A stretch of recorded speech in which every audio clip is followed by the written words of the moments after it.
Let's get to Chris Cahill. He was on Breakfast this morning, Police Association President. First clip is basically just him telling us that the police are unhappy and why. Well, Chris joins us now. Chris, clearly you don't mince your words. Were you surprised by this offer? Yeah, Marina. Well, they're actually the words of our members. That's the sort of feedback we got from our members, but I agree with them. Look, we were really surprised. We've been waiting over a year to try and get something on the table that's meaningful for our officers. Been mucked around by successive governments. When they put their offer on the table, they then didn't backdate it fully to when the collective ran out. So that $5,000 might sound good. It's actually closer to $3,000 due to the not backdating. And again, that 4%, when it should kick in 1 July this year, they've moved it to 1 September. They've also put a number of clawbacks in there. One example, detectives would lose about $1,100 a year. So there's a lot of hidden stuff in here, and it just doesn't go close to addressing the issues that our members have asked to be addressed. How more disappointing is it that it came from one of your own? Yeah, I mean, without a doubt, you know, Mark's been a big supporter of the police, but he's got to front up. You know, he's come out. He said we're going to crack down on the gangs. We're going to shut the youth crime down. We're going to lower the road toll. All these things are putting more demand on officers. They're going to have to work harder. They're going to have to work longer. Well, there's a quid pro quo to that, and that is for him to go back to the Minister of Finance, Prime Minister, and get us a better package. There you go. He wants a better package. So there's step number one. We'll go straight into the second clip, shall we? Because the second clip talks more about Mark Mitchel, and it's actually a clip of him talking about trying to deflect the tax breaks for landlords conversation. So TVNZ, said we've got some footage from yesterday when we talked to him, and this is what he had to say. So this is exactly what I was talking about. We've got these tax breaks for landlords going back, billions of dollars being taken out of the economy whilst we're paying public servants shit money.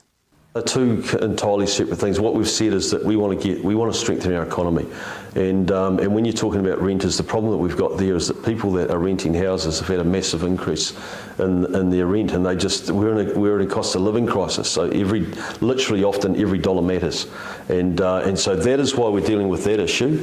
The pay negotiation obviously is a separate issue, and that is us as an incoming government in a tough economic position, trying to do the best that we can. He's the first one, Mark Mitchel, that I've thought maybe he doesn't understand.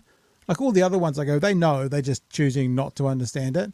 But he might be the first one that doesn't quite get it, that the not taking as much tax money in means you can't put as much out, whether it's from sector A or sector Z. If you've got money coming into the pot and then less money comes into the pot, then you've got less you can put out. So to say it's a very different situation, as I said, he may be the first one that I would believe if he said he didn't understand it. The first one, Drew. This has got about 45 seconds. I'll get to the end, And through a good faith process with the association. So, Chris, a tough economic position the government is in. Is that a good enough excuse?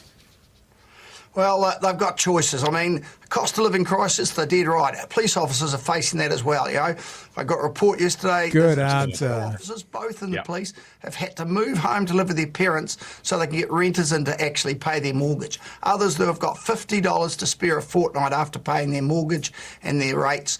And just on this, Chewy, not casting any aspersion over any police officer, but, some illegal activity going on that if you could look the other way might slip you $500 a week in your pocket.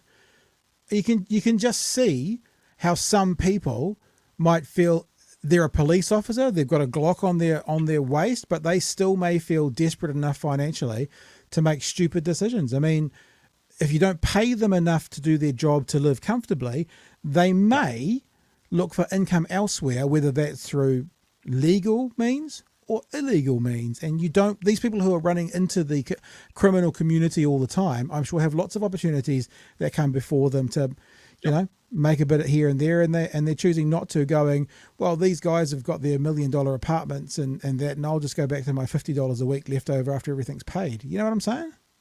Yeah, absolutely. Historically, we have really low corruption levels in New Zealand. And yeah, you've absolutely nailed it on the head. It is an excellent answer to point out that all of the things that he's saying is reasons that they can't pay cops are the issues that cops are dealing with as well. Cops are renters. Cops have to Yeah. use the supermarkets, all of that sort of thing. Because crazy, look, this might knock you off your chair. Cops are people. Oh, and they live in our community, And- apparently. Yeah, yeah, and that's the thing. That's like they've forgotten that. It's funny. We can use the police as a jingoistic bumper sticker in an election year, but again, we won't think past that. You know, Yep. these platitudes of like, oh, we value the work that you do, and when we say we value the work with it, we don't value it obviously with money because that's crazy. We know that the landlords are out there doing the hard mahi. They're the guys that really need to be rewarded for their hard work of renting out 100-year-old leaky villas to people. And just, you've got to set a date on your calendar that you've got to put the rent up every 12 months. It's a hard life. So sorry, cops, get in line.